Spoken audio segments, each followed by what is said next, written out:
The Public Policy Institute of California predicts that the number of Californians aged 65 and over will grow by more than 4 million by 2030. So in the next 10 years, we are going to have 4 million additional seniors that we have to house, and we don't currently have enough housing for them, and especially to accommodate their specific needs.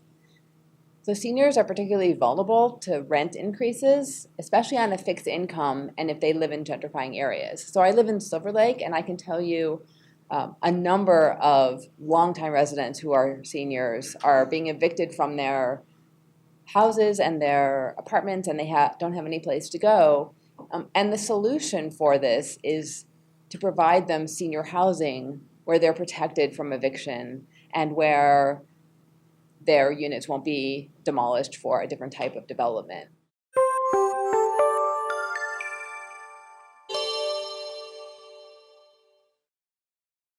Part of the recent issues we've had is because of a new state law that was passed that said it provides a cap on increases for rent stabilized units. So a landlord can't increase their unit, the amount of their unit by more than 5% a year, and it goes back 15 years. So it's not just the rent stabilized units that were before 79 that are already specifically limited. It's any building that was built 15 years or more ago now has a rent cap on it. And as a result of that, a lot of the landlords don't feel like they can make money on the stock that they have, and they're electing to evict their tenants, sell their properties, and have them redeveloped. And as a result, a number of households with elderly people in them have been evicted at a much higher rate than the general population. So there was analysis done in the city of LA, and they found out that even though only 13% of rental households have someone 65 or older, that 26%, so double that, were being evicted. So this particular issue is specifically affecting senior citizens. So I'm just going to run through quickly. There are a number of federal laws and state laws that protect senior citizens. There's the Fair Housing Act that doesn't have a specific protection for senior citizens, but does have general protections for disability. And there's the Housing for Older Persons Act that creates an exemption to the Fair Housing Act that will specifically allow for senior developments. So this means that somebody cannot bring a discrimination claim just because they are younger than 62 or 55, depending on the development, and can't move into it. And then as a result, that specifically protects the senior citizens that live there. There's also the Unruh Civil Rights Act, which is a California code, and it provides similar protections. And there's also an exemption from it for senior housing.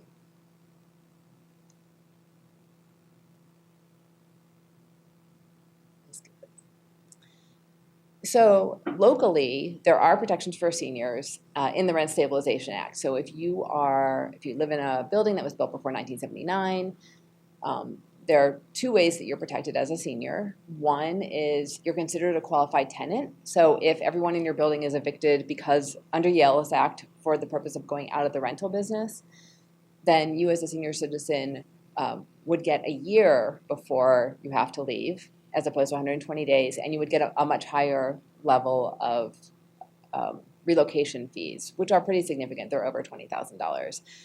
But certainly if you've been in your housing for a long period of time, that's not going to help you cover new housing in the area that you want to live in.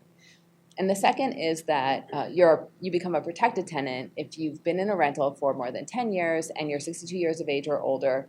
And that means if you're in a small building where an owner wants to occupy one of the units, they cannot take your unit. You are protected. So we have a client now who has a disability. He has MS. He bought a building and wants to move into a unit.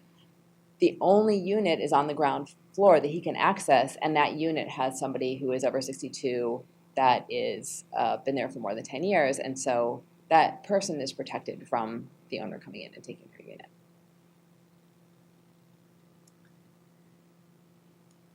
So the solution, in my opinion, to a lot of these issues that are going on for seniors is to provide adequate senior housing for them, to provide senior housing where there is an age limit so that they are protected from eviction, that they're allowed to live there, and also that provides different levels of care as they need it so that they can age in place from independent living to, full dementia care.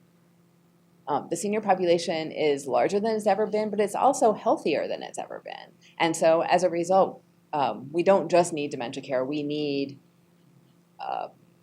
additional types of property for seniors.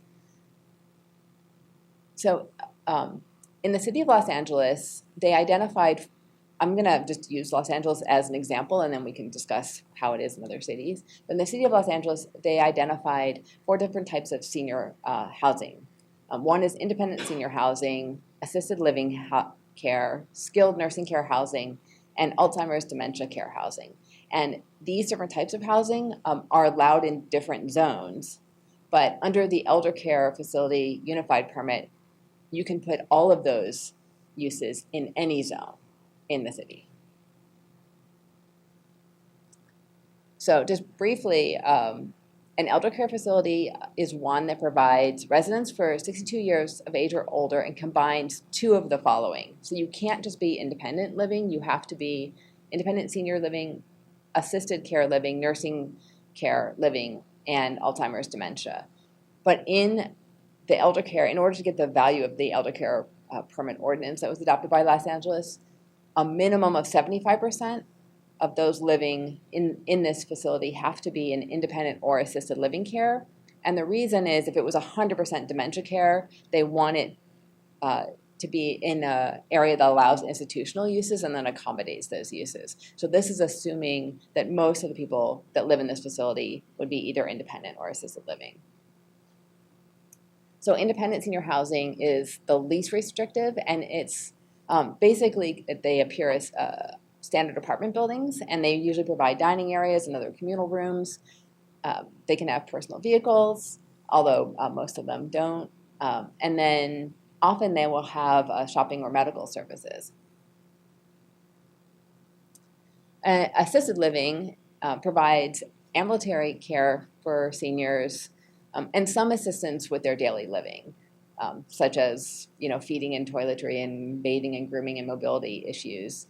And you have to, there's no full-time medical staff on premises, but they are licensed as a care license under the care licensing division.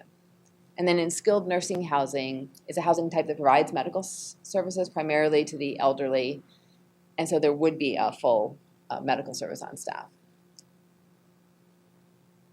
And then the final Alzheimer's dementia care housing is very specific. It has 24-hour assistant staff and clientele who have very specific medical needs.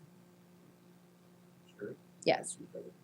It's not the focus of it, but I'm curious to know if the population of what you would call dependent adults under 65, is there a whole other scheme that's relevant, or are they somehow built into this scheme itself for zoning purposes that you're addressing? If you were talking about, instead of people with dementia, you're talking about 100 people with developmental disabilities, or you see these like group home places, the small group homes with people.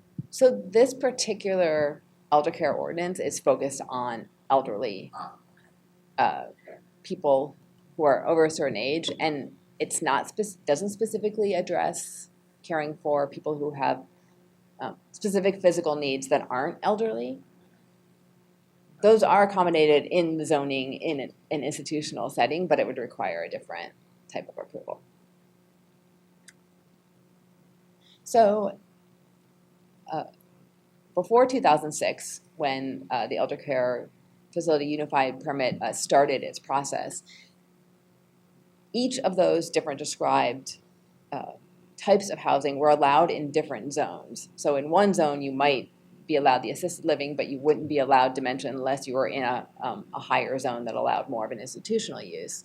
And as a result, if you wanted to have a facility that mixed all of these uses, that let you have assisted living and dementia care and independent living all in one building so that you could transition between them as you aged in place, those kind of entitlements would require often conditional use permits and several variances in order to allow them to all be in one building. And the city council in Los Angeles identified this as an issue and created this unified permit that allowed all of those uses to be in any zone, and then allowed an increase in the amount of density, the amount of height, the amount of setbacks, and any other entitlement that you need in order to accommodate the amount of density that you need to make a facility of this type work. And we've done a number of these projects in Los Angeles, and we found that usually the city is willing to provide additional density, additional height, additional floor area in an amount that's about compatible to what you would get in a density bonus. So they'll give you an additional 35% in your density. They'll get you another either 1 floor or 2 floors, as long as you can show that it's compatible with the neighborhood. And if you do that, you can get all of this approved in any zone in Los Angeles by just one zoning administrator hearing, which is unheard of. And the last project we did, we went through the expedite unit, and we were in hearing in a few months. And a number of these projects also qualify for CEQA exemption, which means that you don't have to do a significant number of studies that you otherwise would have if you have to do an MND.